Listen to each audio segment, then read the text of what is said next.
back. This time around, as you can see, got my Miasmic Malignifier. This will be the next big model that I do. It is not a crazy popular model in the game right now, but that's cool. I think it's awesome. I may be eating up a few points of my army just to keep my decision space a little smaller as I learn to play the games. Being able to plunk this thing down strategically and let it annoy someone might be for the best for me. There's not a lot you can do with it.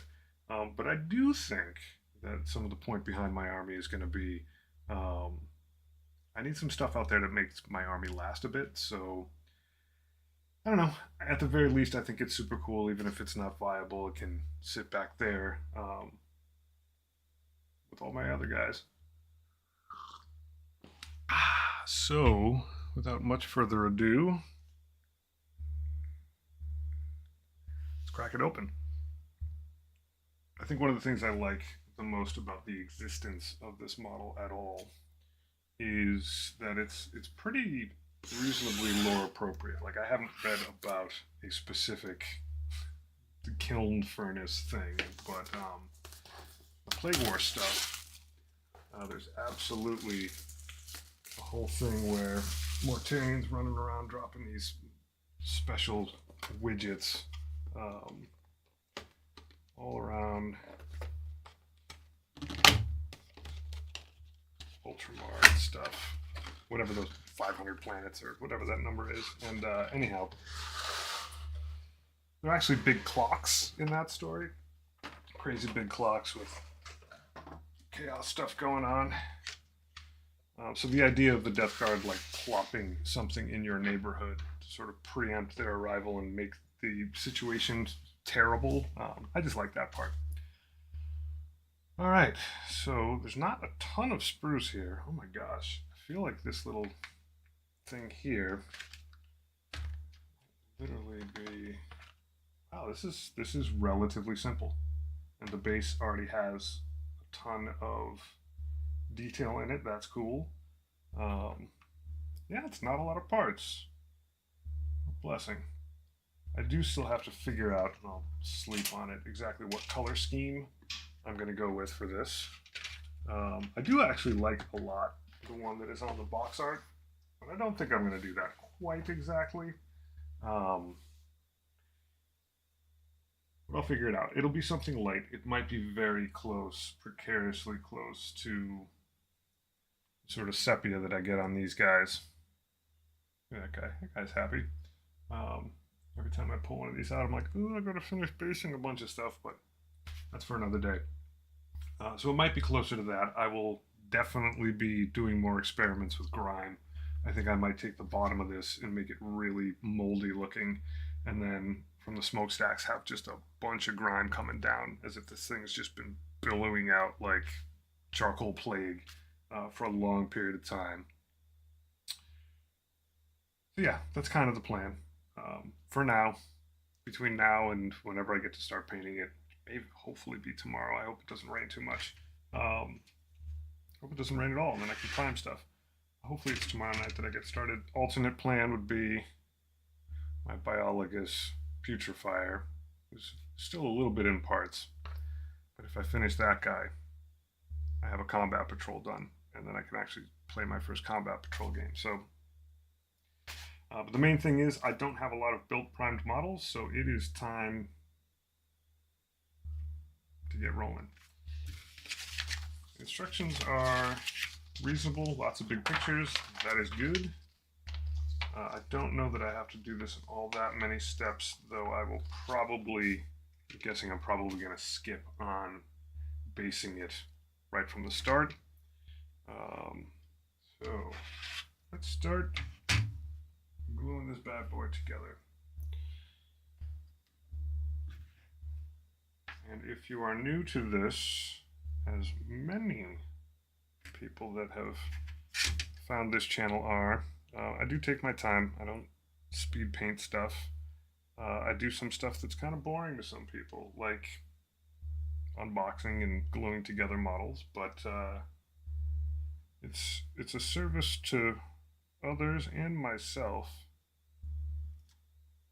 I find it hell of fun. And I get to go back and watch the videos of myself and sort of point out my own mistakes, think about things for the future. I have many times gone back and watched these videos to be like, how did I paint that thing that time? I'm a little bit more regimented now, but I'm still pretty darn new to this.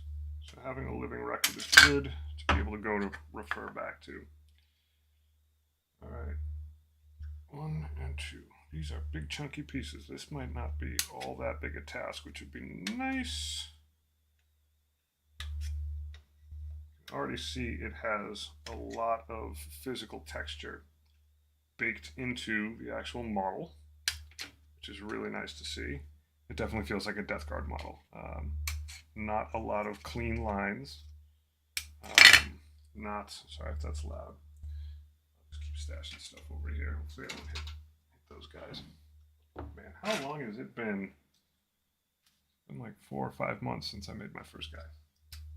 But anywho, so my twig, my trusty twig, sand down all these little weird spots gently. I don't want to mess with the texture that's actually on the model. I should put this in a place where you can see it.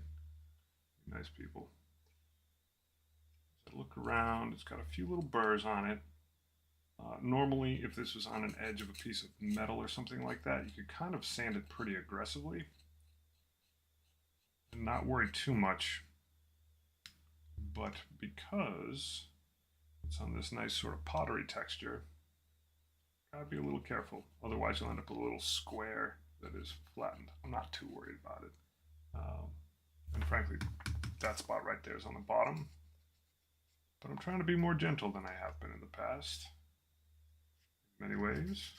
Not to get too personal. Just taking my time. You run your finger over it. I find that doing that is the best test of how smooth it is. Because sometimes you look at it and you sort of smush the resin together enough where it looks like it's flattened, and then you put your thumb over it and you're like, no. Depends on how the light hits it. So as you keep using this twig, that's good. All right. Oh yeah, that's nice and dangerous. See, another thing that I love about Death Guard models is you absolutely can hurt yourself on them. And I have. The plate burst crawler that I did has a whole line of spikes on it, and they are flippin' sharp. Like for realsies sharp. I kept finding myself, like, while I was painting it, you like flip it over so you can't see that side. You get stabbed. Where's that burr? We'll find it again.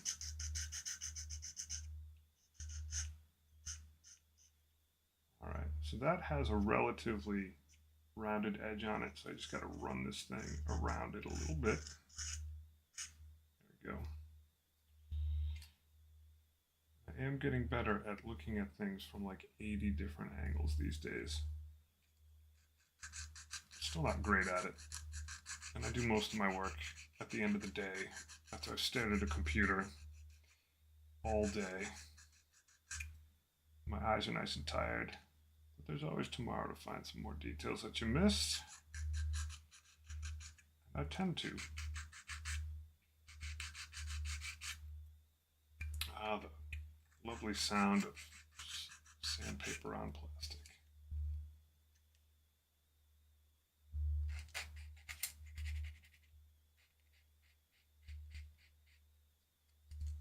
These twigs are great because they're bendy. Depending on where you put a finger behind it, sort of modulate the pressure. Yeah, I kind of jacked that up a little bit. That's fine. There's going to be a piece that goes over that. I hope. It sure looks like it though. There's a lot of investigation that I now do with these models from the start. I've been caught many times just totally not realizing a step was coming up or something was an important piece later, and you can always go back and fix stuff. I don't get hung up on it. But a lot of design goes into these models, and I'm kind of down to respect that as someone who designs things themselves. There we go. That looks good. That feels pretty good. This thing's gonna need like 8 gallons of glue. Always dry fit your stuff before you slap everything together. Fits reasonably well, but it's such a large piece that I'm gonna have to hold on to it for a bit. I'm gonna put a decent amount of glue on it, otherwise you get a gap. We don't want a gap. My Playburst crawler's got gaps on both sides, that poor thing. It's very high sentimental value, but just to illustrate, I know I did this the other night, but it's important, especially for people as new as I am. You can see, even at this distance, it's like marginal light. There's that gap there, this whole side piece. The same is true on here. I have found, some people say, hey, you can just fill it in with green stuff. That sounds like more work than I'm willing to do. Let's see if this will call on. Nope. But a little bit of extra glue if you don't go nuts. You gotta wipe it from the outside too. The glue melts the plastic, or resin, or whatever it is. And as it evaporates, it makes a neat bond. Because it's melting the material, you can sort of fill the gap in by having enough glue in there to make a decent seal, and then by squeezing and just making sure that it doesn't separate while it's setting, while it's curing, I guess is probably the right term. Curing? Sure. So, I got like the weird shakes. Still nervous. There we go. I'm just going to make sure that I hold it. If I let go, yeah, you can barely see it, but it's got a little room to separate. So by holding it down pretty tight, I'm ensuring that the seal all the way around those edges, nice and tight. It's squeezing a decent amount of that plastic together while it's melting it. And thankfully I have big hands and I can manage it one-handed. That is good tea. Earl Grey at the end of the day, not too shabby. Just quickly click over here and make sure I'm not in trouble. Oh, yeah, it's just Discord telling me I posted. So every single time I stream, I get some notification from somewhere and I check it and it's a notification from some automated thing that's me.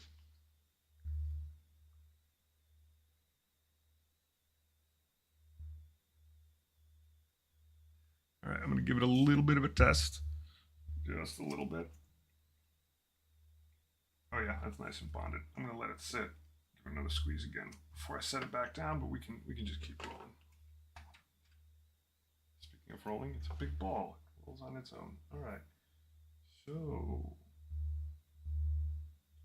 5 and 6, which it looks like are these guys. I just want to make sure. Yeah. So away we go. I'm really going to enjoy painting this. It has lots of awesome ceramic pottery looking material. It's got plenty of metal on it to keep me happy. The metal's all dinged up, which is sweet. It's got boils all over the place. That's the thing I'm actually going to have to think a lot about, is how I want to handle the boils. Part of the reason I love Death Guard is you end up saying those things out loud. Strategy for boil painting. And then a little squeeze here. It's got these weird tubes that are so much chaos stuff. It's like, yeah, they're like vent tubes, but they look very intestinal, especially in the box art. There we go. Everybody fall out gently. So lots of stuff to think about. It'll probably be a relatively subdued color scheme, but there are plenty of opportunities for material shine, for organics, pottery work, boils, and then obviously like you have this like big half orb thing here, and you got all these tubes going through. It's really cool. This cracking will be nice. Obviously, they'll be like drenching that with wash. Maybe I'll try using a small brush for once and getting in and trying to hand detail a little bit more than I normally do. That feels pretty good. All right. Scooch my chair a little bit. Yeah, that's good. Gotta get comfortable. Sanding down burrs.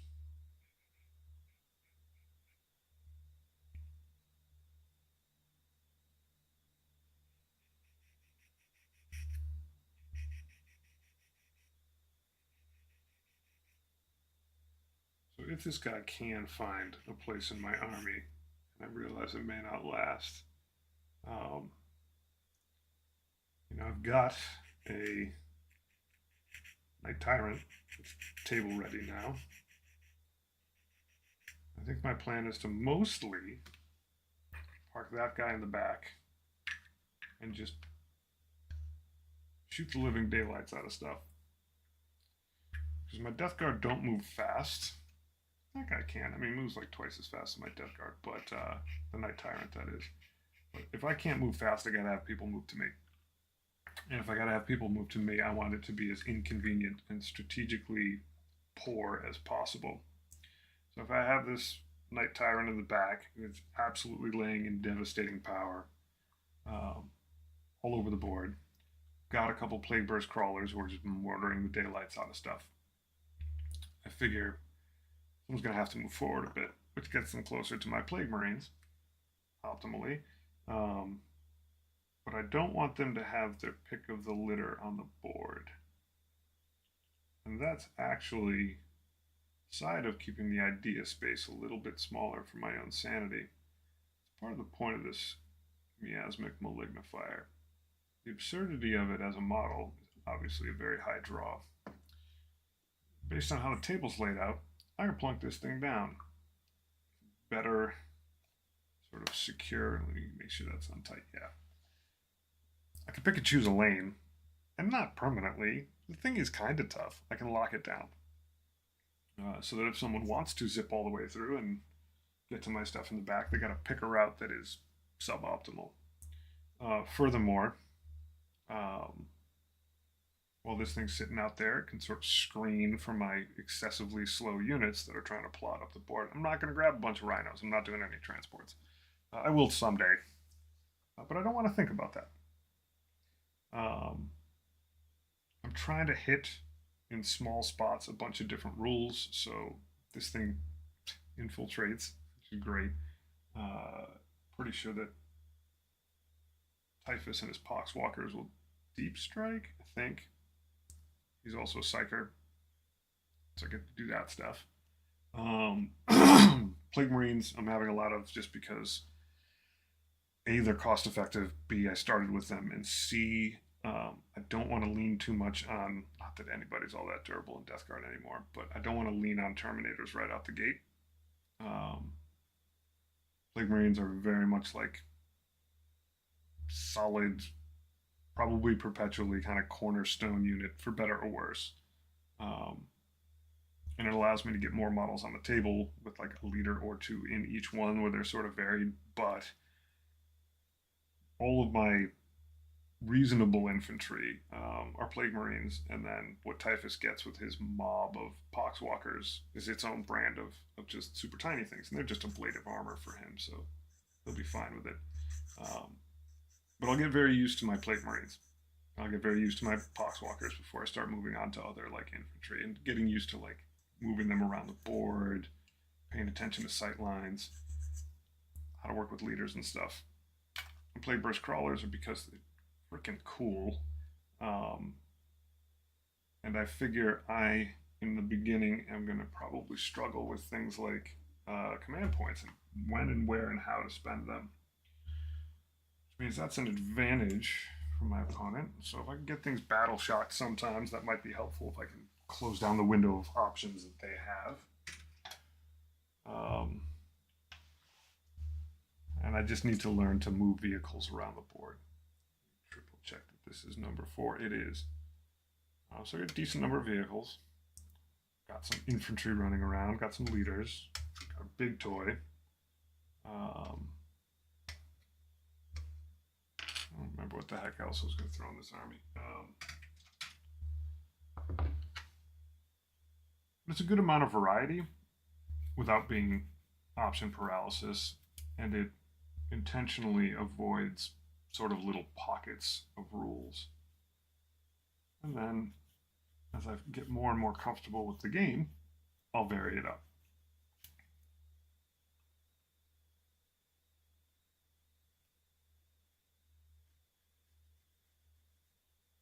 There we go. Get that nice and good. This furnace door is pretty rad. A little seam there, not a big one, but a little one.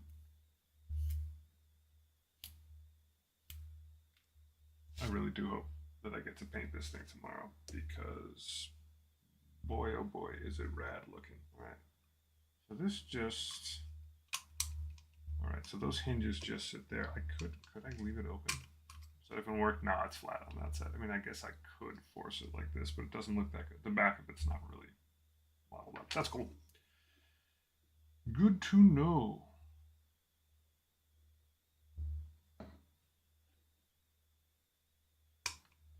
I've finally, I think, crested 3,000 subs by enough where I feel safe about it. I've literally just been wobbling at like 29.90 to 3,000. It's insane. I don't know why anyone watches me struggle with this stuff, but I did figure when I got started, I'm probably not the only beginner out there who's just trying to make sense of all this. All right, so just to pregame, this thing will go on whoop. That, oh yeah, that's a nice, easy fit. I may eat those words a little later, but I almost wish I had done this model first. Cranking out a heaping pile of poxwalkers. Certainly had its merits as far as lessons go. It took a lot of stamina. But this model is very interesting. Because it's big, you're not struggling as much. I mean, there's plenty of tiny detail on it, but the whole thing is not microscopic. And beyond that, all the different textures and elements of it are like chunky enough where as your first try, you've got a lot more room. So make sure that settles in there. Always be wary when you're putting two pieces together. Look for tiny little grooves. They give you guides, and you do have to sort of press, not hard, but like moderately. You can feel it in your hands. Even with the tiny models, you feel it like when the shoulder pops into place. It doesn't need to snap, but if there are little plastic guide pieces in there, you want to obey them. So this in theory should be flat on both, so yeah, that can sit. Yeah, I've got a Biologist Putrefier going in the army because I got them. I think 10 Poxwalkers fall out of the army because you can only have 20, at least in one unit, squad, whatever they're called here.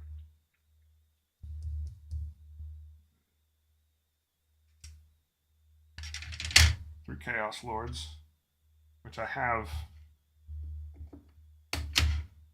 models showing up for that. I'm going to kit bash them a little bit, 2 of them, and then I'm going to make the third one from scratch because I've never really kit bashed anything. So I figured the first 2, I don't want them all to look the same, and I definitely don't want them all to look like the guy with the hammer, who's definitely just a Chaos Space Marine. So I figured the first 2, I'll take some of the plentiful parts that I have as a result of doing things and just give them some tweaks. And then the third one, I'm just going to look at the sprues I got, not the sprues I deserve, and just make something from scratch. Which I'm hyped to do very intimidated by, but I feel like I've made enough things where like I understand some of the spare parts that I've got. Very mind-numbing in the beginning. Everything's just tentacles everywhere. Your mileage may vary. Alright, I should probably showing that way, but it's all good. Alright, this has a lot of burrs on it. Those are some pretty big honking things to get out of the way. Snip. And you can see there's a seam, a very strong seam all the way around it. It's a huge piece, huge flat piece, which I'm guessing molding's naturally going to lend itself to seams that way. Not that I know anything about how these are molded. That would be my guess, is that very long, flat, big spots.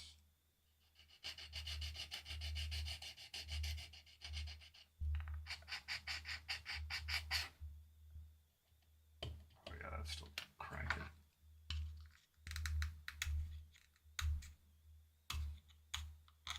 So I'm pretty scared of using an X-Acto knife, at least in this manner. But this is I don't think this one's actually dental. I think this is actually for clay.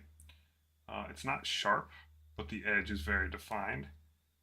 You can just sort of go around the thing, and it'll scrape up plastic. It absolutely will, and it'll take burrs down.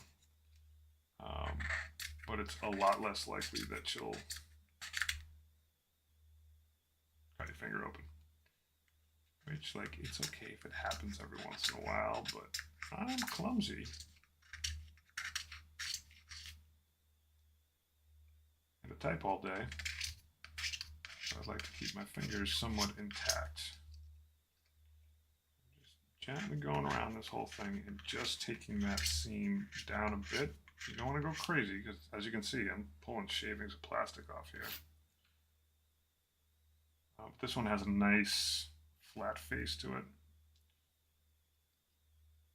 So if you're careful, it's kind of just like peeling an apple. Your thumb's on there to really make sure that you're just gripping well. It's not there to stop the blade.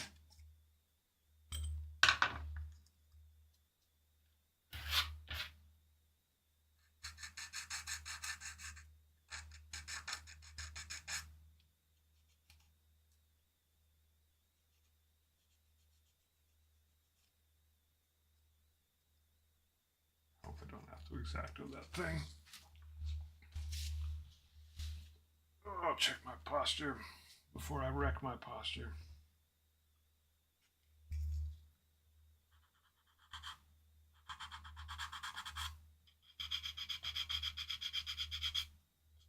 Most exciting thing on the internet. Too nice. Clean up model bits. Alright, so I am curious as to how this lands. Alright, so it's just like that. Yeah, it locks in.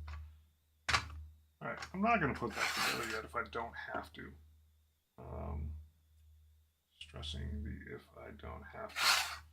So the reason I did that is in the next picture, pulls it apart, and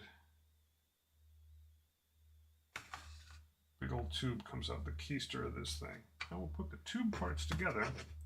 I may attach them there. That doesn't look that obscene. But we'll see. We'll dry fit it. And then we'll see if it goes on there all right. 7, 8, and 9. Easy peasy.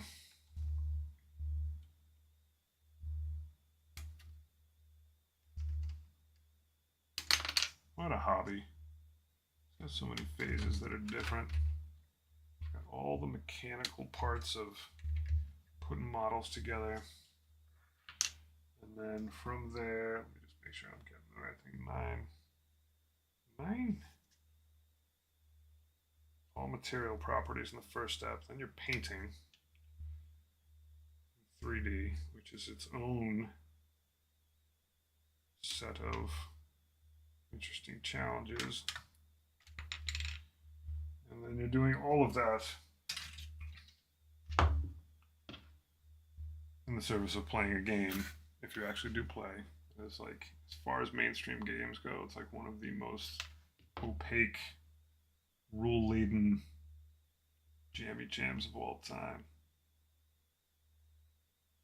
Like, I'm coming in from a 10th. I started paying attention during 9th, watching videos about it, knowing 10th was coming. I was like, well, it's going to be forever before I build an army. Turns out, not that long. Technically speaking, I could put 1,000 points in the field right now, which is like awesome. I do want to start with combat patrol because it's much less rules, but I honestly figured when I got this started, it might take me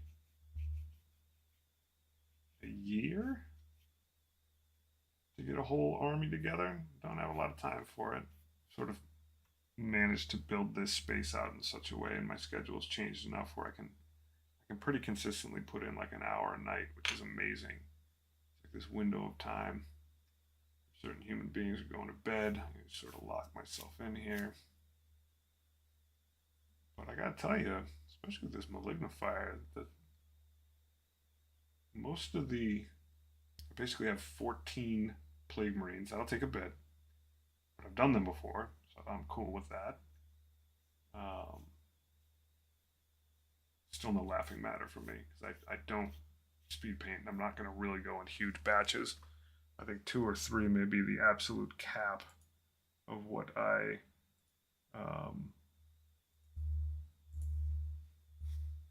try to tackle at once. But everyone else is like a leader of some sort, and they just gobble up points left and right.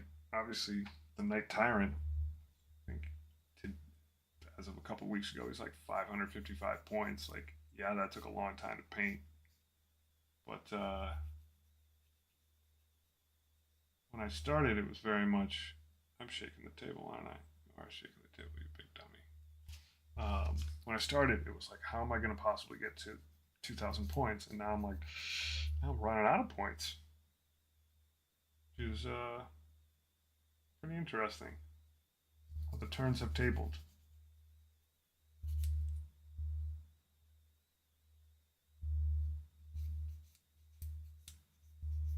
This hobby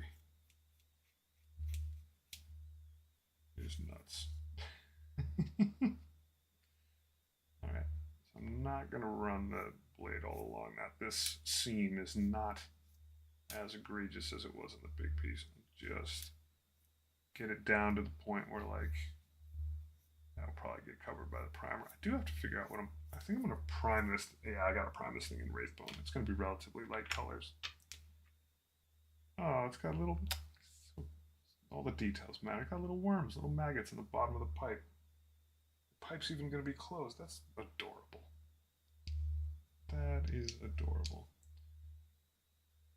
This is like, oh my god, this is such a good example. I'll show you in a second. I am going to put most of this together, but what I would have done when I was getting started before I finally acquiesced to building things in parts a little bit. Oh, we got a glue.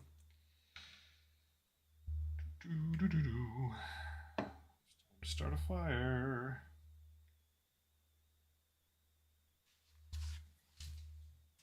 Grab some needle nose pliers or some tweezers.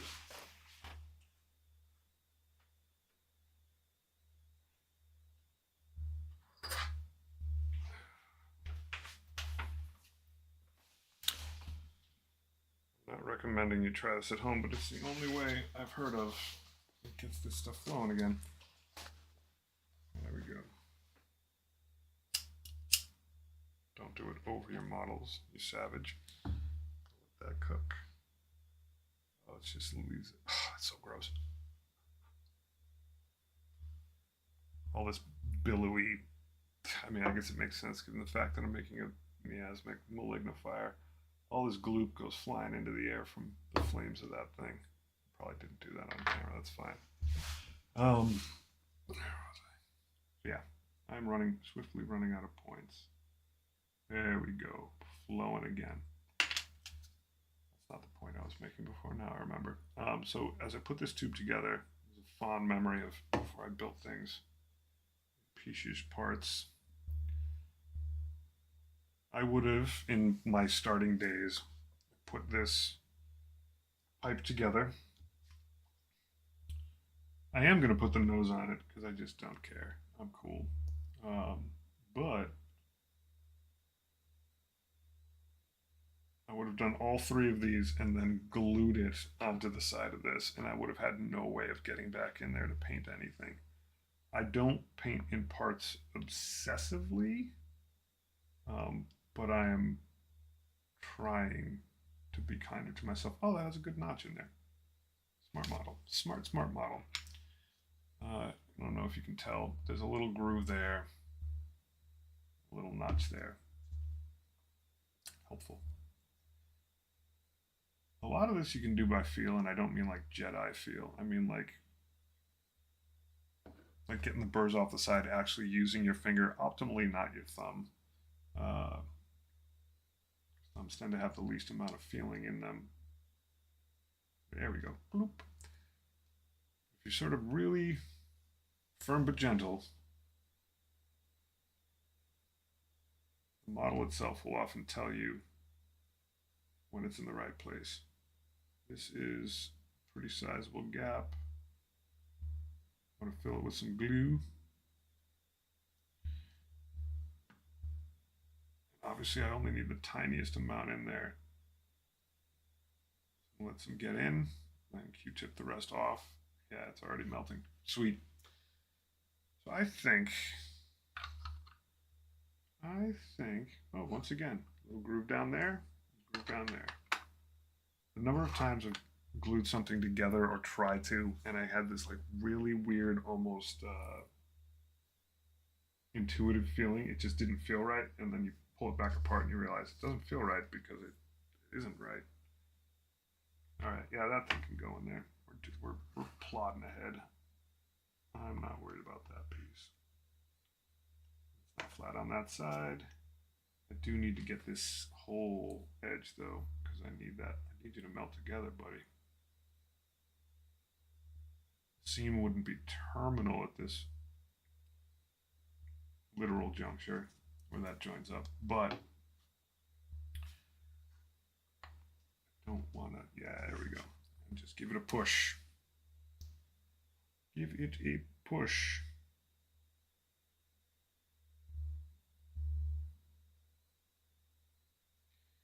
Just hold on tight. All right, that's pretty good. Yeah, so that tube comes out of there. I'm still leaving that set aside so I can keep plodding forward. All right, I can put this tube together. So gross. Like this intestinal smokestack. Good job, designer. Good job. 18 and 19. 18 and 19. Are you even on this page? On the sprue. So much good stuff. Miasmic Malignifier. You're going to look so good in my army. You're going to be dope. Alright. That would be you two boys. Snippy. Always use the flat edge of the snips close to the actual model. Yeah, oh, that just feels gross. Ah, it's got boils on it. Combination of like intestine, weird like spike collar things on it. Oh, so good.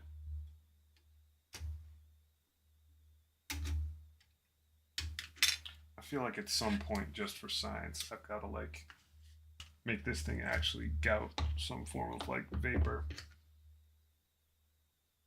Be a nice little set piece. Just some way of getting it to spit out a miasma. Halloween's coming up. Speaking of spitting out miasmas, I gotta go up to the attic, if that's where everything is. We go kind of nuts on Halloween here. Slowly building up an arsenal of creepy stuff. Multiple fog machines. A really nice neighborhood for trick-or-treating and trick-or-treaters. There's a lot of people from town that just like drive to this neighborhood because it's not off the beaten path, but it's a couple steps away from like major streets, and it's basically this like big, huge suburban loop with a bunch of crossroads. We get all kinds of people that just drive their kids out here and then just do the full lap, the full loop with all the cross parts. Now that I have kids, it's not just me terrifying the local children. I get to take mine out to go get candy.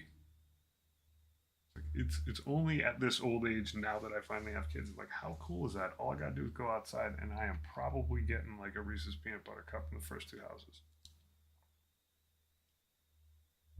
I mean, obviously, I remember trick or treating from being a kid, but after all that time of just giving candy away, being on the receiving end is pretty, on the pun, sweet. I should probably let you see what I'm doing. I don't know what it is tonight. Me and the camera. Fighting it. I'm just fighting the camera. Alright. So, once again, very cool piece. Super tube. Big old smokestack sticking out the side. I should take the box and still leave it standing up. It's a good reference. In fact, that's what I almost always do. Have a picture going. It helps when you build the model to see the finished product. This thing has so much Nurgle seal of approval on it. Triple skull thing going. Flies all over it. There really are flies all over it. I gotta be careful with that. I'm not good with those tiny little flies. It'll be fine, but like, struggle's real. Alright, that then gets 20, which is like a spiggity thing. Not spiggity thing, a tube. 14, 39, hut, 20. Looks like that. Okay. So yeah, I'm excited to do things up for Halloween. Get some screeching ghosts, cool lights, fog machines, full-size candy for the kids. That's how you ensure you don't get egged. That full-size candy in someone's bag, and they give you that look of like, what's up? You're like, yo, take two. Go nuts.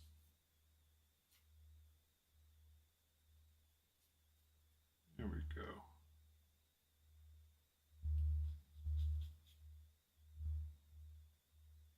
I put a new light up today, and it is not turning on.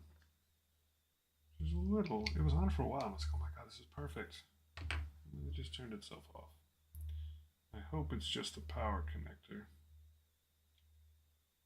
Probably just a cheap USB thing. I hope. We'll find out. Hang on to that.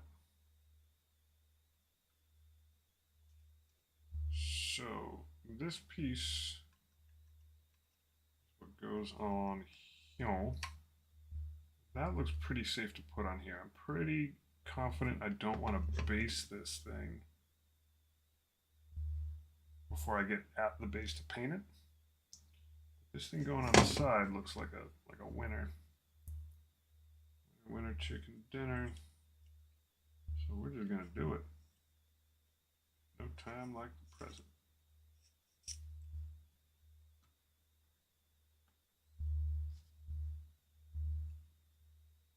I can angle it sideways. That'd be pretty funny. I would have totally junked this thing up. I bet it doesn't allow you. It doesn't. Smart. The little pins and the divots are such where like they're not at 6 and 12 or yeah 6 and 12. They're like at 11 and 7. There's only one way to do it. Not that you couldn't sand it down, but I'm not in that business right now. Those are kind of weird. there's going to be another one of these tubes that goes over this. Strangely, this is like all textured underneath.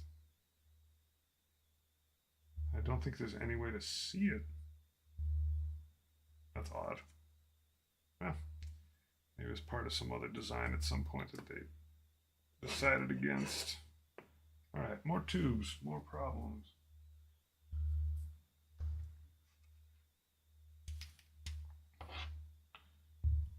Okie dokie. Cut these guys out. Have a sip of tea. Stretch my neck out a little bit. Posture, posture, posture.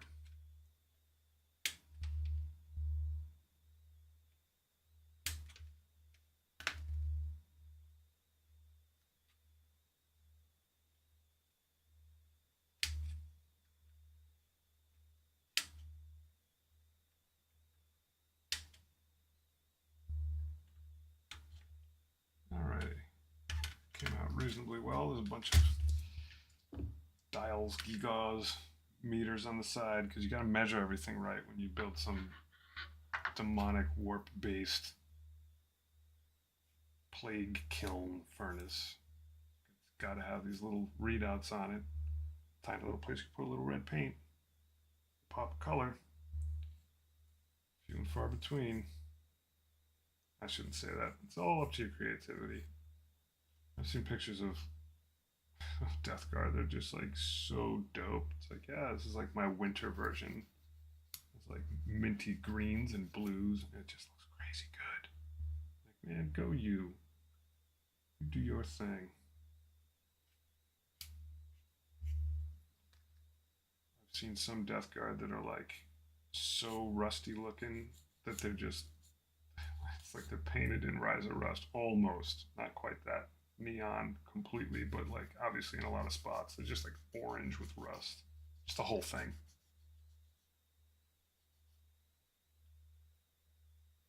I don't think you understand until you start painting that the amount of freedom of creativity that you have, and there's absolutely nothing wrong with painting it like it is on the box. Absolutely nothing wrong with that, but people just come up with the wildest paint schemes. I can leave that out. I got space. It's so creative. I just love looking at people's pictures and stuff. I'm like, I wouldn't do it that way. I love it. Do you. Enjoy your paints.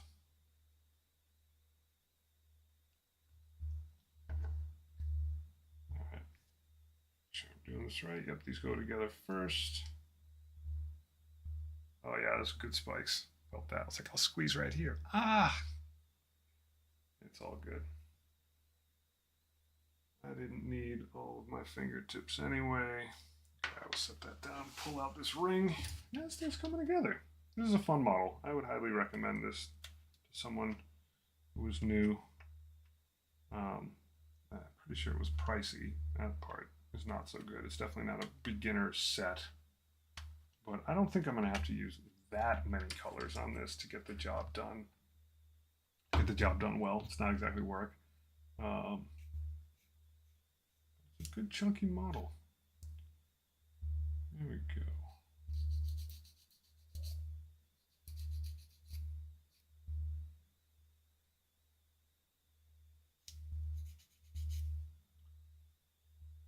Camera really is weird. All right. So, once again, just let your fingers tell you where it's going to snap into place. Oh, did you hear that? That blessed sound. Let me do this. There you go. That's how you know it fits. Put a lot of these little notch grooves in. I spent the first probably 5 or 10 models ignoring them, not realizing what they were there for, and just basically fighting against the shape of the model. Terrible idea. Once you get it, you get it. So yeah, there truly is no way to see inside this where this is going to go. Is that what goes there? Maybe I'm wrong. I don't think I'm wrong.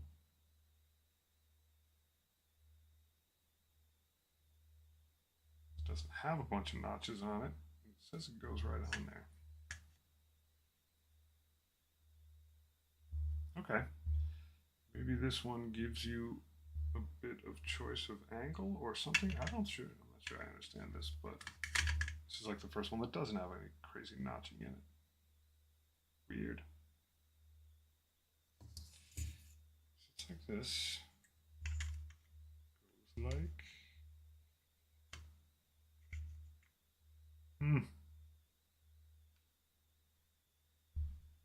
Yeah, I mean, it shows on here. You just gluing that whole edge.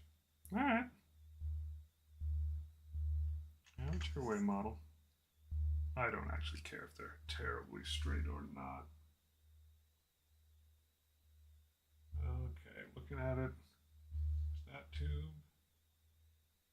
The other one in the back. This guy. Oh, he doesn't go there. I don't think he goes there at all. Goes underneath it? Oh, this is the plot thickens, folks.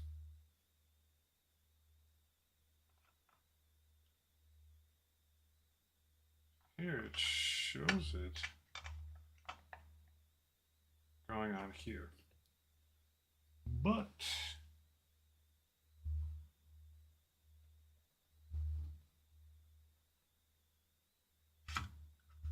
this is weird. Okay, I'm not sure I get it. Is it a variant?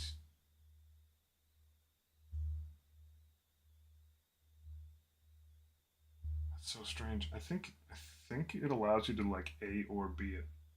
In this picture you can see right here, if I can manage to not have the light reflecting in your eyes. Here is this tube, and it looks like they just stuck it onto this pipe. So weird. It's not showing any of the variant stuff color-wise, I don't think. This model more creative than I even thought. Is there a plot twist? Nope, there's no plot twist.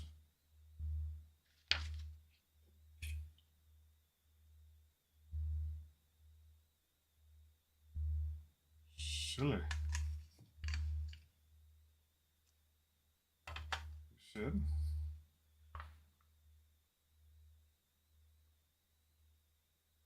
Maybe I just have the option. Maybe I just get to pick how many of these things go on here. Let's check the front of the box. Front of the box doesn't show this piece at all because it would be behind this whole tower. All right, I'll just set it aside. I'll decide later.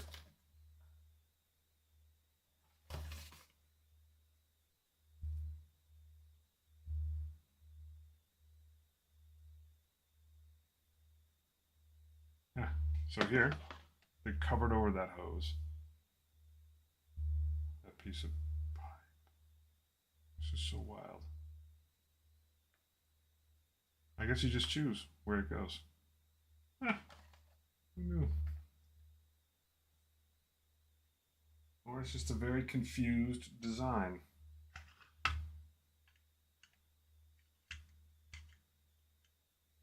That's odd. Odd choice, folks. Odd choice. We'll set it aside for now. Not worry about it too much. Next one is this. I mean, I do like having extra stuff because that tube, I'll put that tube sticking out of the ear of a Chaos Lord. Complete chaos kit bashing. Okay.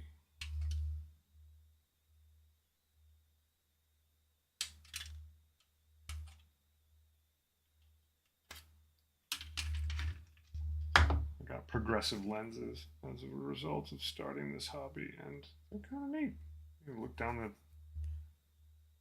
your nose, see things a little bit better at the end of the day.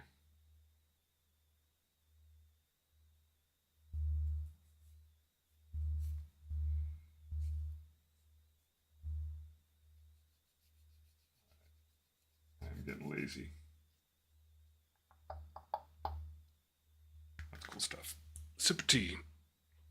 Turn my chair.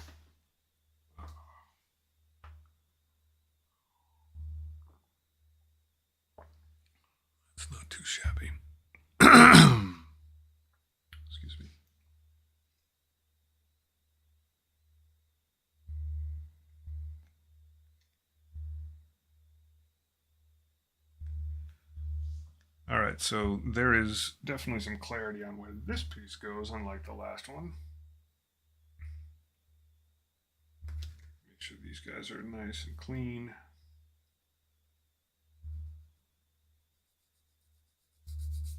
Clean you all up.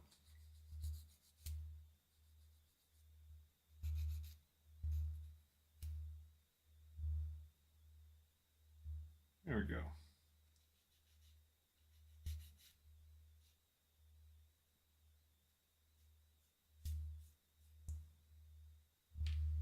Slap these guys together.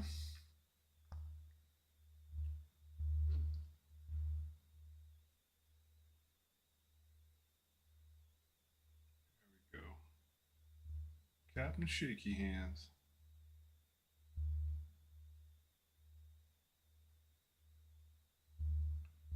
There we are.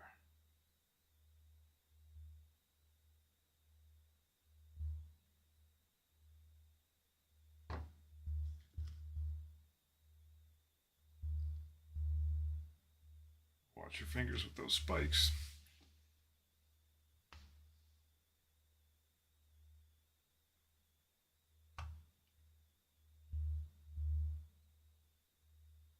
This guy's going to go right on there. It's interesting because if you wanted to, you put a little reservoir inside of that.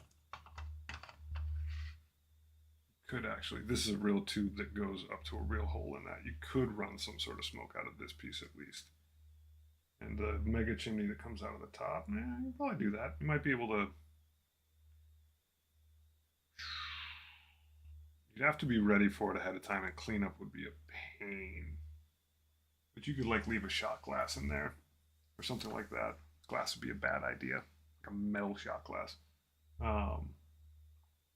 You could just drop a few drops of water in there and then poop, some dry ice, I guess. It would be totally inconvenient. I don't know why you do something that silly, but you could. If you came up with a better smoke making solution, fog making solution, it could work. It could work with the model without having to totally rebuild it. All right. Yeah. Well, it does have notches, but you still got to hold it. All right. Fun. Now, I'm halfway tempted to leave this smokestack off and have it like tooting out of my next plate burst crawler. That could be a lot of fun. Choo choo. All right, I'll set you down.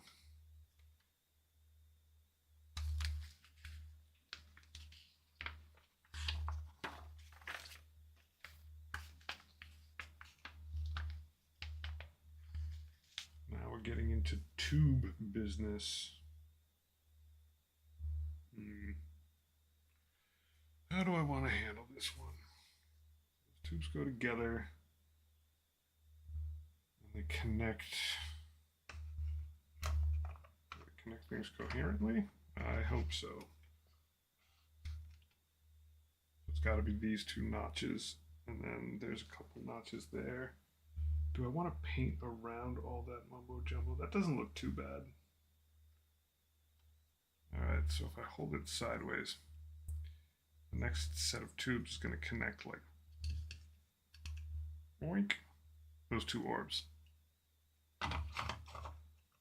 I should be able to paint around those, I think.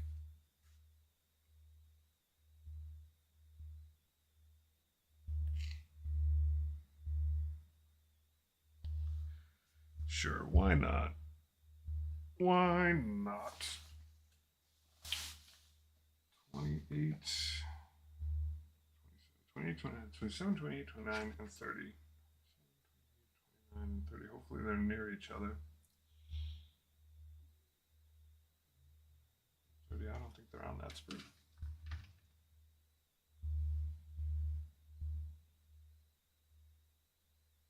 There we go. Now we're in business. And I had so many extra parts from that Night Tyrant. Might have some extra parts from this. I should start devising something wild to make. Let's see.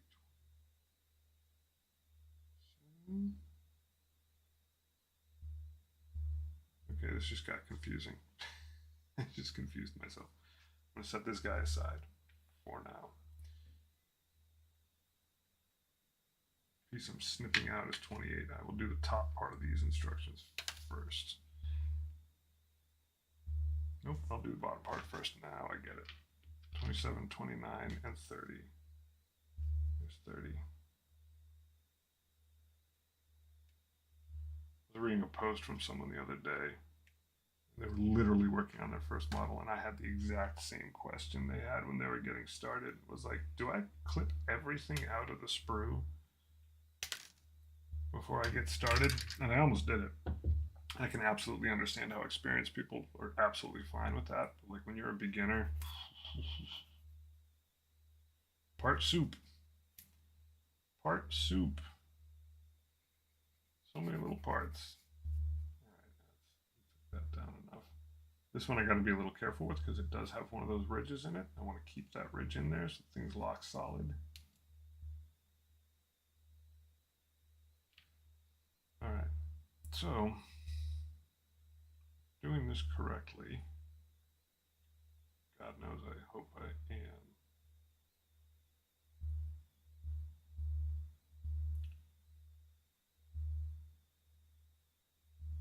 We're going to find out one way or the other if I'm doing this correctly. This side does not have cross notches in it. So if everything I've said is true up till now, this will magically fit on its own. Yep, it does settle. It's only got a notch in one direction. Okay, that's reasonable. This one is the same. The true test of the fidelity of this is that this piece has got to fit on the top the other way. But it does seem like it's thought out. It does. It sort of does. It does enough. So I didn't actually need to sand. I should have paid attention. I didn't really need to risk sanding that down all that much. It's going to be covered. It's going to melt. It's going to be covered in glue.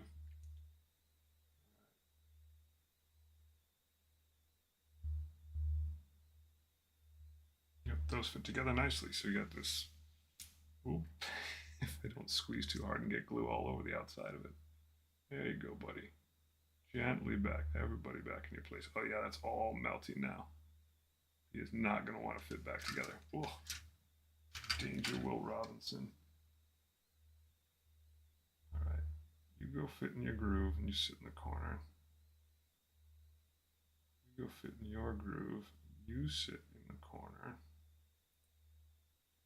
You go back over here, and now we hold on to this so gently. There we go. Oh, sliding out. There we go. Checking if these rings are kind of close enough to in the center. They are. They've had enough pressure. I'm going to set that aside for later. That got a little spicier than I wanted it to. All right, so moving right along, I've got to put together this log tower on top. Yeah, that makes sense. That makes good sense. It should be 10 and 11. 10 and 11.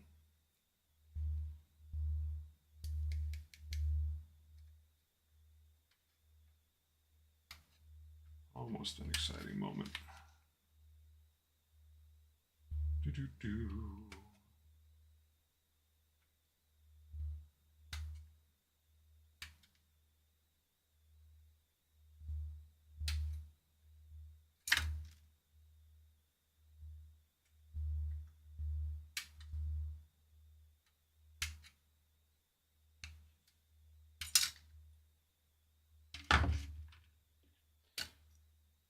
Once again, ooh, Lots of good spikes. Lots of good spikes.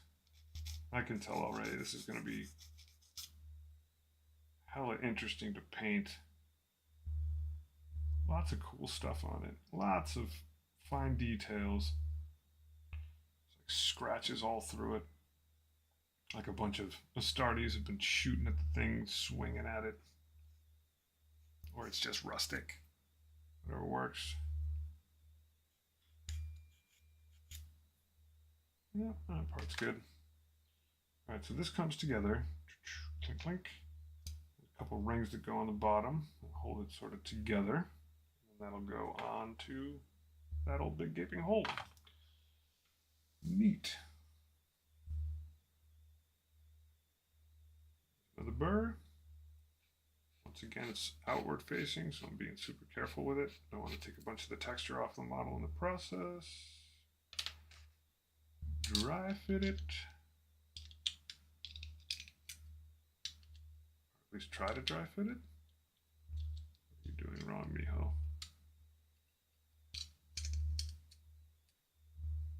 This does not feel like it fits.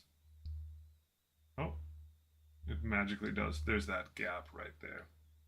That part's a little bit confusipating. Yeah, there's a gap right there. Okay. All right. All right, model.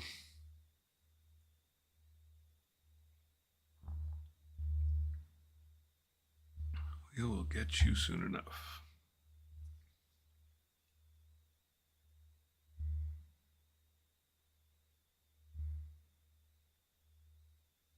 Trying to figure out how I want to hold this thing without getting glue all over my fingers.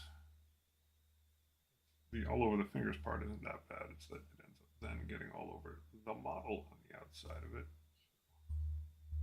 I think, yeah, I can put one finger all the way at the top up on this somewhat painful spike. And then we just dab. Dab, dab, dab, dab, dab, dab. Gently, gently, mind you.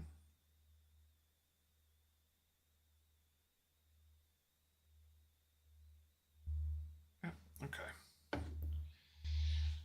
And remembering that there is a gap crease. And not squeezing by specifically the spikes. Maybe don't do that. Get some of this excess off of the outside. That's going to have a little bit of seam in it, but I'll live with it. Wraithbone as a primer is pretty thick. Like, you have to shake the can. I personally shake it like twice as much as I shake any of my other rattlers. And it still comes out pretty cakey. There's something about it. There's even something about Wraithbone in a pot where, like, if you leave it to sit on a wet palette for a long period of time, you can see black stuff coming out of it. Wild. Pigmentation is interesting science. You do have notches. How you fit, I have no flipping clue, but you seem to think it makes sense. So yeah, Wraithbone is very weird. It won't actually hurt this model too much if it comes out clumpy, because it ends up looking like pottery. Anyhow. That's why you don't fit, because you didn't put the rings on, you big jabroni. There you go. Ring time. I'll give you to sit. 16, 17. 3 bags full. 14, 16, 17. Got it. That was another one of those cases where, like, when you're dry fitting it, some way, somehow, it should sort of, this doesn't snap into place. It should just eventually feel righter than it does anywhere else.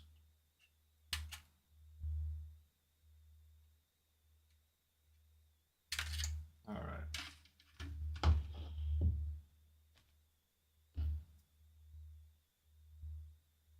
That actually off the sprue? Yeah, we can just snip that a little bit more.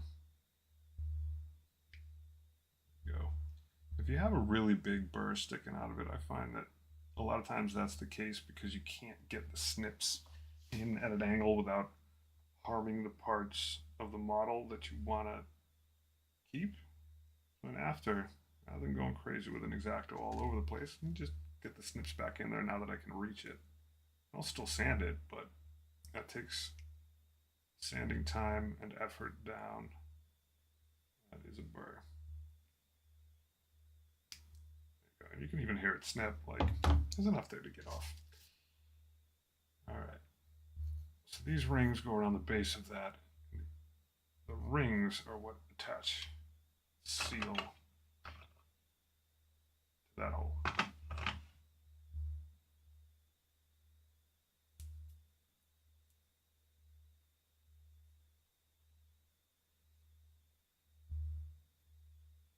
right. One of these pieces is done. This one, get a little bit more.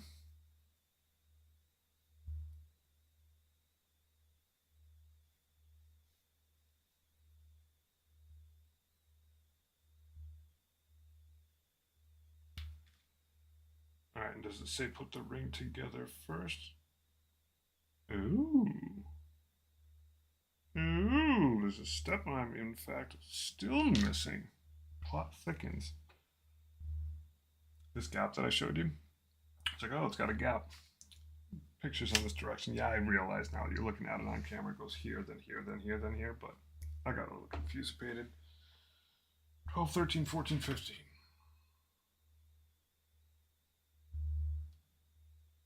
Supplemental spikeage. 12, 13, good enough.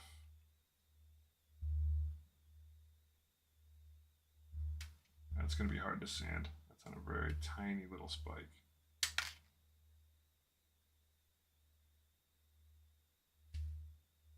Make sure I don't actually damage the model.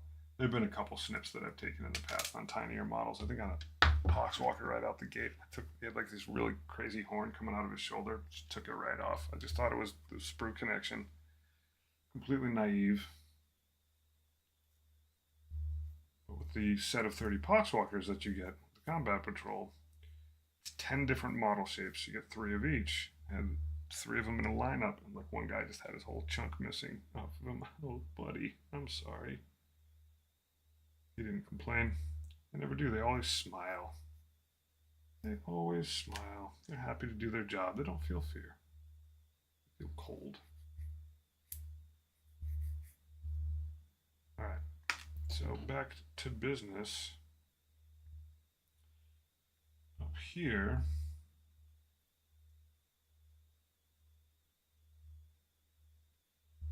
This looks like it's not bad. That won't be too much of a pain.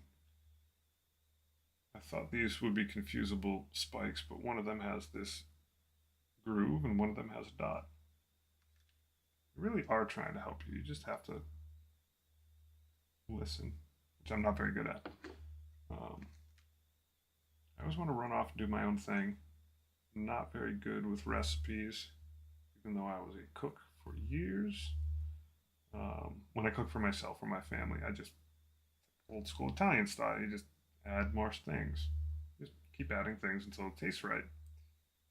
It doesn't work with models. Well, I suppose it could. My only fear with kit bashing is that I'm going to do it once and be like, I don't need any of this BS rules ever again, and I don't want to be that person. I'm not rigid by any stretch, but I want to get some sound fundamentals down before I just YOLO every last thing. 14 is in a weird spot.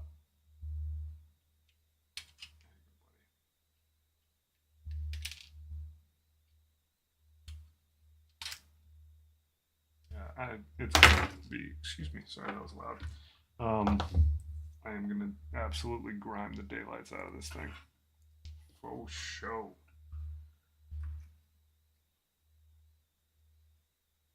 Make it look properly smokestacky.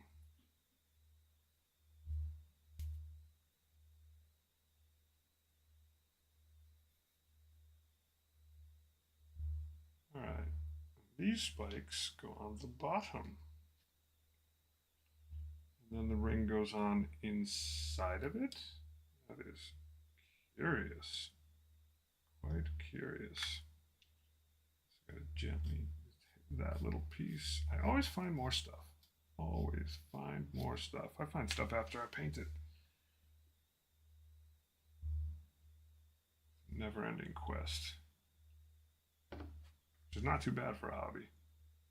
I mean, this stuff is hella expensive, but the amount of hours you get out of it, even before you get to play on the table, is impressive. I generally think about entertainment in like dollars to time. Models get you a lot. I could definitely see why this got extremely popular during the pandemic. Because it gives you progress. It's me time. You can just order these things on the internet and then sit and put an amazing amount of detail in them. And then put them up somewhere in your house that feels good.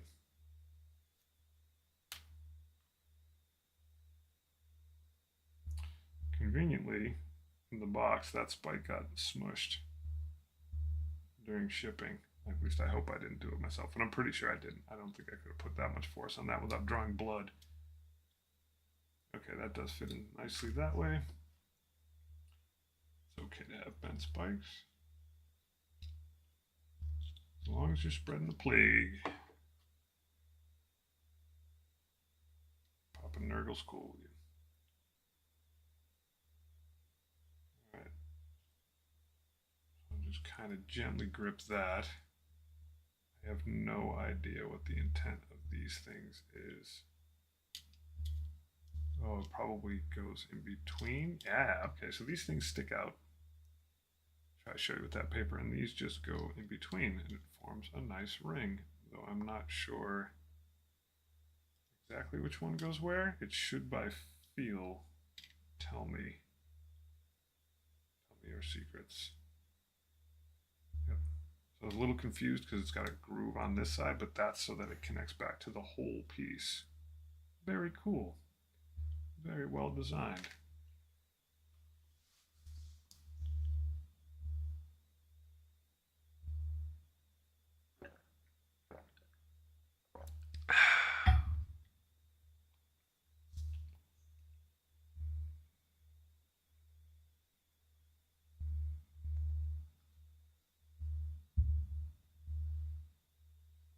I'm in no way, shape, or form really super obsessive about things, but I do think it would be funny to plunk down 3 of these things in like a tournament. Just be like, bam, bam, bam. Just pen someone in on the other side.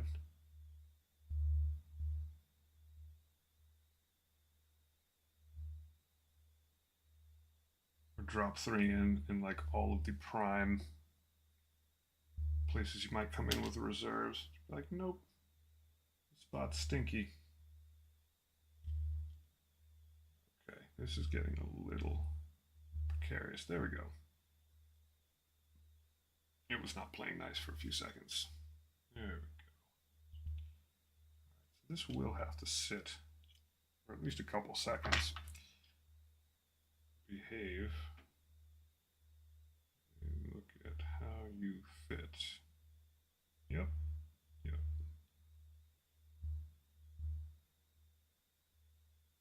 And make sure that this gets properly fused before I attach it.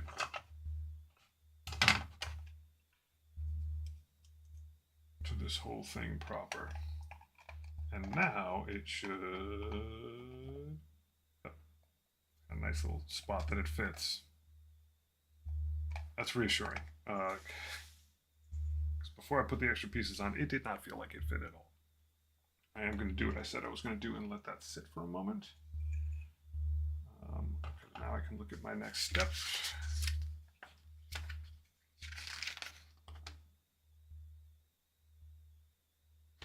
Oh, in fact,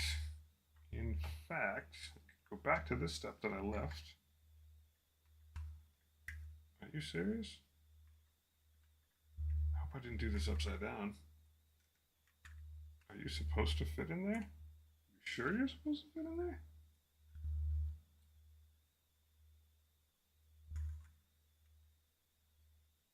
My angles may be wrong. That would make sense. That thing was really all over the place. But it does. Oh, holy mother of pearl. It snaps in. Now I'm scared to take it out. I'm actually like legit scared to pop it out now. Maybe I shouldn't. Maybe I should follow my instincts and not. Oh, yep, I'm not gonna. It just clicked. I genuinely thought that my angle had screwed it up. It needed a little more force, and I will.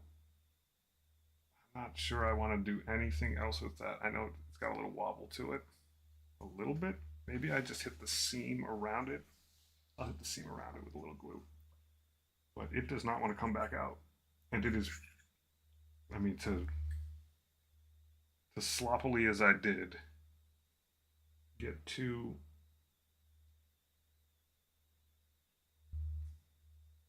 inverse spherical shaped things at a remotely sane angle where they would connect to two outsides of two spheres. That's, I'm acting like I did all the work. It's like literally it's the notches that the designers did. But with all that trouble that I had with this piece, yep, it settled right in. Settled right in. All right, so these spicomedoozles I should put together first. They are going to, in horrifying fashion, stick out of the big smokestack, miasma stack. So I'm guessing that's, oh, it's not, okay, 37 and 38. You guys over here? You guys are over here. 37 and 38.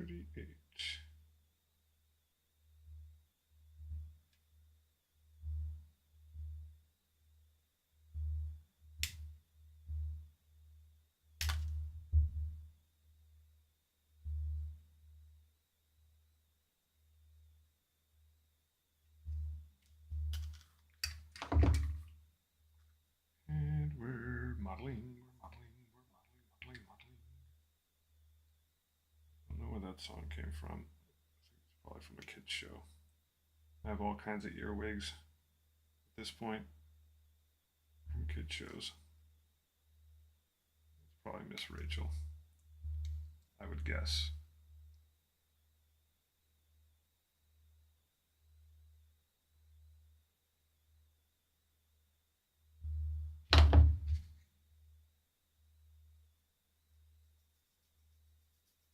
All right. Oh, this twig fits right in there nicely. Good job being exactly the right size. I'm not going to worry about that piece because it's what's going to fuse together on this. This guy looks okay.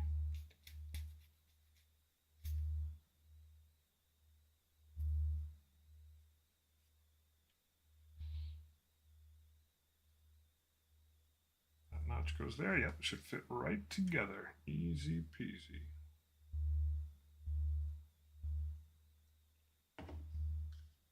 One spike. Spike-fied. And that can just sit up over here and dry out. And it was 35 and 36 were next. This does have the feeling of a model that's very breaky. It's a solid model, but there's so many things that are sticking off of it.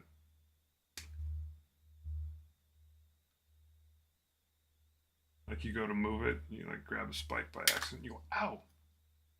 Drop the whole thing. Let's get some of these burrs off.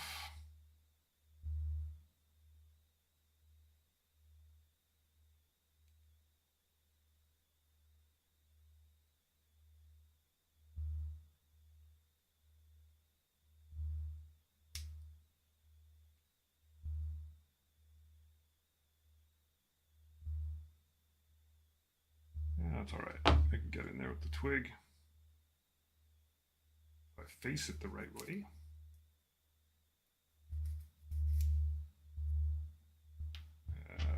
a little more love. That is a nasty place for one of those. Remember all those nice things I said about this model? This one little piece is not chilling out. Right in that divot. I don't know how you expect anyone to do that.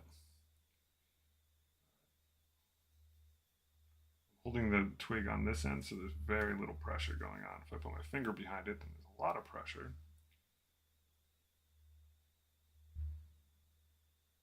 That's a big old burr. All right. Well, we are going into X-Acto territory. I try not to do this much, but sometimes you gotta do what you gotta do. My technique for doing this is holding the model piece to the table. Maybe I'll let you see what I'm actually doing. Obviously, I'm moving away. Now I'm gonna just gently scrape backwards, but I'm moving it. A lot of times you want your thumb to be settled somewhere, but I'm literally just letting the sharpness of the blade just take down a little bit. I'm not trying to dig in there. See, I did right there. That was a mistake. Just scraping it along a little bit. All right, that is enough and makes a big difference.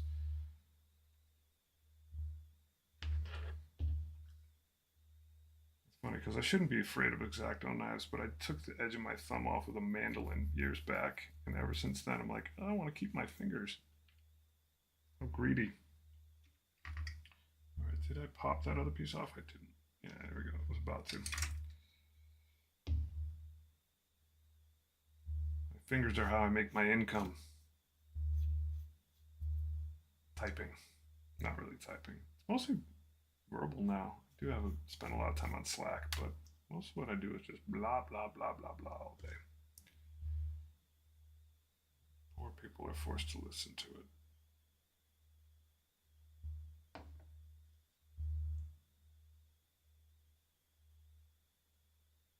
All right, those guys stick there. They're drying out nicely. I still am stumped as to why. I think this is just an optional piece. You got all this texture in here with this great Nurgle symbol. Is it even in the same direction on the box? Yeah, it is. Okay. But if you want to cover it up, you can. It's so weird. You guys are so weird. All right, so got Captain Chimney here, and we've got these two Spike-a-Madoozles. Where exactly do they go? So one goes on the chimney, and that is the smaller of the two. It's got that groove. Does it fit between? Where the heck do you go, buddy? All right, so apparently it does fit right between those two bands. It sure as heck doesn't feel like it wants to do that. Try the big one. Let's see if that was just a misprint. No, it definitely is not this big one. Oh, thanks, Lucane. Keep up the good work. I know, man. I'm going for it with this guy. Oh. So weird. Piece.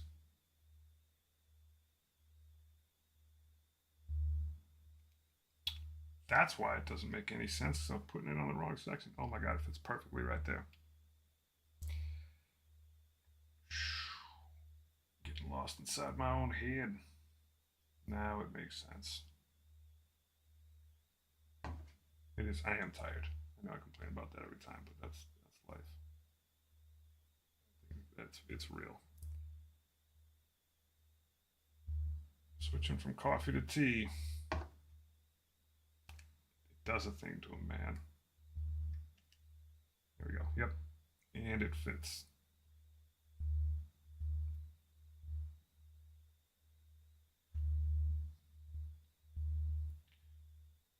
Thanks for stopping by, Liu Kang. I'm a big fan of you in the Mortal Kombat films. And games. Games more so than films. TBH.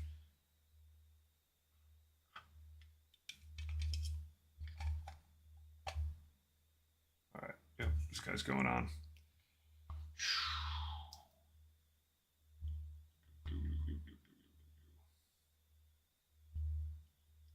This piece, now that it's got the ring on it, oh yeah, it's got an absolutely awesome fit to it. It just snaps right on there. I'm going to type something.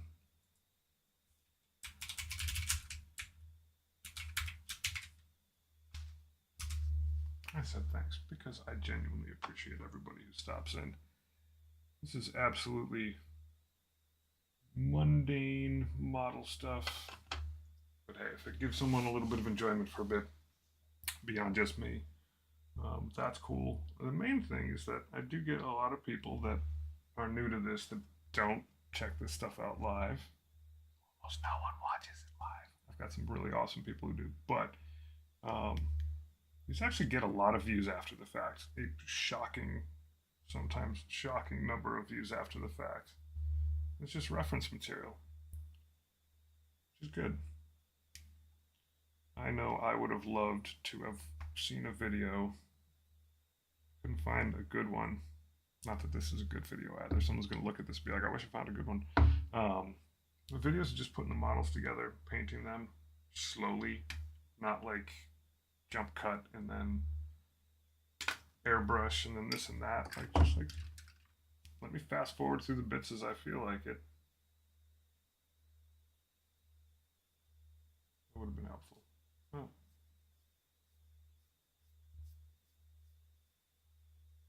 I know I sound like a crazy old man being like, in this digital age, everybody wants 4-minute video.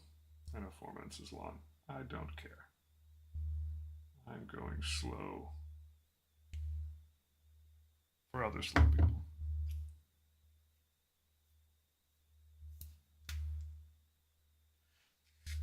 All right, I am starting to debate whether or not it'll be that painful to. I don't think it's that bad if I actually attach this to the base. I can get in all those little spots, no problem. So I'm gonna take the plunge. We're gonna fuse this guy in. Big old massive glue pieces. It'll just be easier to manage now that this thing has gotten this tall.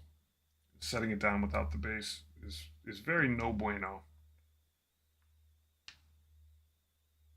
It's almost a bit scary and irresponsible. I don't like being scary or irresponsible. I don't mind it that much, but I want this model to survive. Want this model to survive.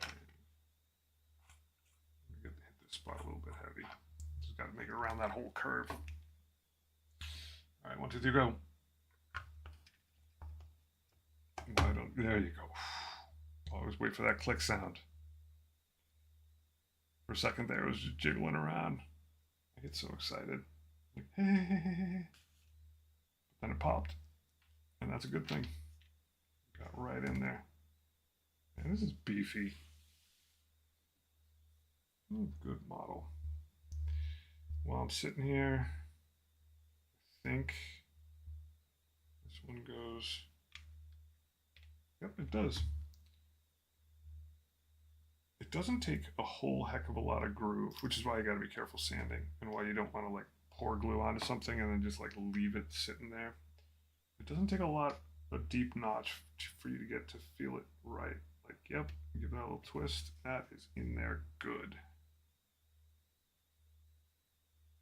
Liu Kang showed up. Probably not an Outworld right now. Okay. 26 is where I was at before. Which should look deeply apparent because it should be on the back of the model now.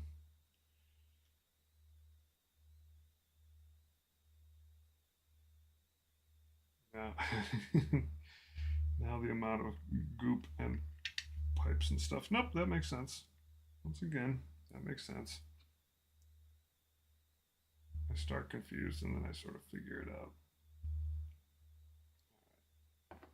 YouTube's, pardon the pun, right here, and you fit snugly.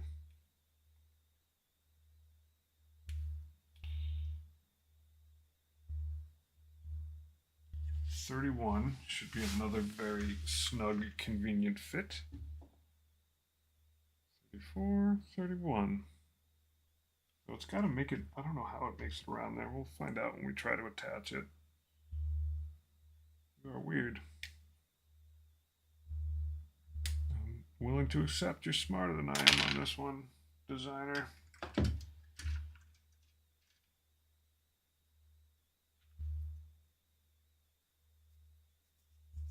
I would love to meet the people that both design these models and the people who figure out how to get them onto sprues in a sane manner. Maybe I'll show people what I'm actually doing. I'm struggling so much with the camera tonight.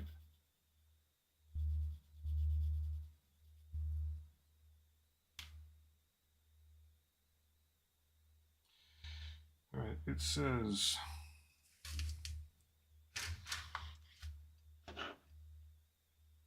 this thing goes here, this thing goes here. Oh my gosh, it does. It just drops right in there.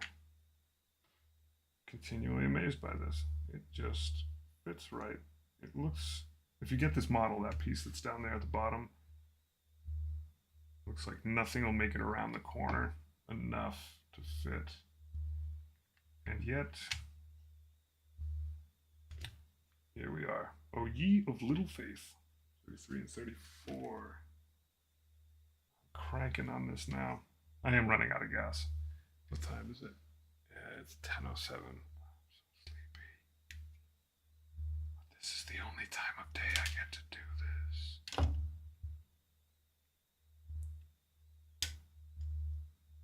Oh, I'm hyped. I don't think the other piece of pottery that's a part of this, in ninth, it was like you plop this thing down, the big thing down, and then you plop the little guy down, like, I don't know, it was like within 6 or 9 inches or something. I don't think the little guy is part of the 10th. The data sheet for this thing is just like, left that part of the model out. It's a little sad making. It'd be awesome if they finally get like a codex update for Death Guard. Like, oh snap, the little guy's back in play. Everyone within 72 inches. It's a 3-up feel no pain. Something like that. Alright. I hope this doesn't matter too much. I sincerely hope this doesn't matter too much. Above this tube, there's a little notch there and it goes in there. Okay. I'm staring at it. So this must be, all right. This isn't too complicated, but there's a teardrop shaped notch and the pointy part of it faces down on there. I'm pretty sure, if my eyes aren't failing me, so I gotta glue this way. This is where you get splendid.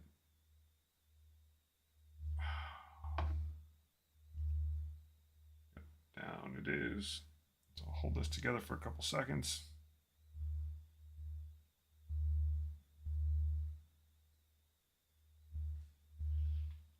Make sure that it's on there good. You know, it'd be easier to read people if I put it on this screen. Boink. There you go. All right, and then this should just, hopefully as easily as the other one did, plink right in. Ha! So it does. So it does.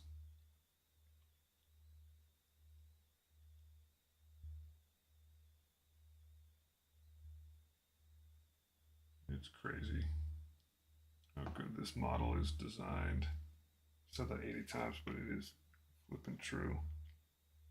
Makes my job a lot easier. Very little guesswork on it. Most of the movements are acts of faith. That's what that guy said there.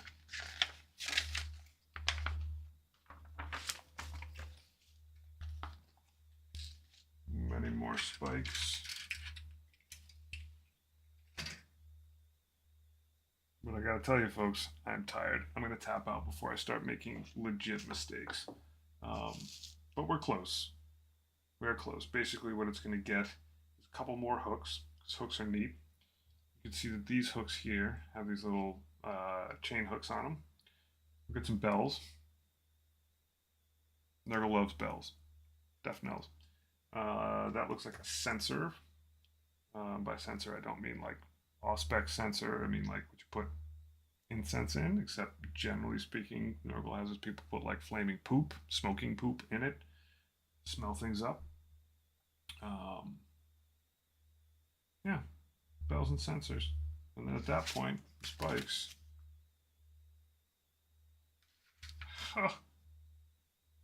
At that point, we get some weird plumbing going. And we're done. It comes with like just a bonus. Are you kidding me? Look at this. It's like, hey, here's bonus piece of plumbing. It sticks out of nowhere. I don't think it shows up anywhere in the box. Are you serious? Oh, you know what? It must stick out of the back of this. That's what it does. It probably helps the little side piece of pottery stand up the right way. Still, that's pretty weird. I might keep that piece of pipe. Stick it out of something else. Even got the valve on it. Anyhow, it's been a pleasure. Hopefully, if you're gonna build a Miasmic Malignifier, the Tongue Twister Death Guard, Furnace of Doom, hopefully this was a little helpful. Some of the spots are a little cagey, but for the most part, it's a good solid model. The design notchwork in it to help you find the spots is pretty good. I'll finish this thing up at some point. I'll get it glued together. The main thing is get it enough together, start priming it up, and then be able to paint it soon. And then also hopefully my boy Gus, the Biologus Putrefier, who if you're paying very close attention, has all his poisony bottles on his back like wings, like moth wings, like Pops, like Mortarion. He's like the little kid who's like dressing up in the suit like his dad going to work. He's an absolutely adorable model. He's got these little his helmet. Yeah, he's so cute. His little bug eyes. He's adorable. Anyway, we'll get to him soon too. That'll be the end of my combat patrol, and then 14 more plague marines. Tight. We'll keep on rocking.